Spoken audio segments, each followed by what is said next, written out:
Thank you so much. It's an honor to be with you, Professor Lichtiger, and thanks to Professor Suhouli for the opportunity to be part of this very impressive meeting.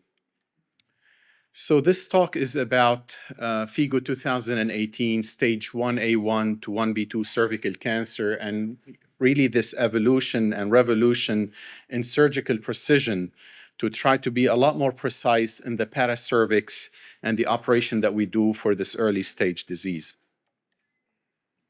So if you look the last 25 years or so for stage 1 cervical cancer, there were two paths in the evolution of precision surgery. One is focusing on the uterus and how we can be more precise and avoid radical hysterectomy. And that really started with the d'Argent operation, with vaginal trachelectomy, and then moving to abdominal trachelectomy. And then for us in our department around 2005, doing more and more conization with SLN or conization with pelvic lymphadenectomy.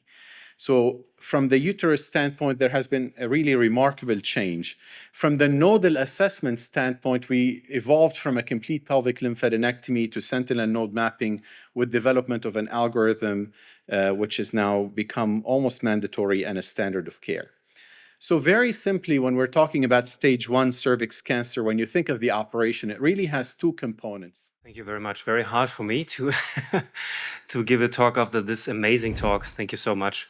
I think when we talk about cervical cancer in the trial landscape, it's very difficult because there are many, many trials and many, many trials around the world. So that's why I decided to only show you some very important ones from the last couple of years and one which is currently ongoing in Europe.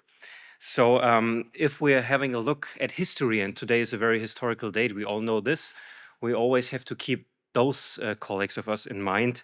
It's a long story, and for me personally, I'm also very proud to stand here next to Professor Lichtenegger. The history is very close to Graz, Ernst Wertheim, and the whole story of radical hysterectomy. But we just heard that actually this history might change in the next couple of years, going to de-escalation. And the question is really, who needs radical hysterectomy? So that's why the SHAPE trial is so important. We heard about this. I don't want to go into detail anymore because Nadeem Abu-Rustum gave you so much information about this. So, but I think the main message is de-escalation and the story to go, or just to step back from all those radical principles.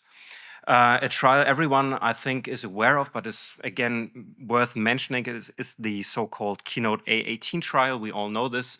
We have new concepts in the treatment of locally advanced cervical cancer when there is an indication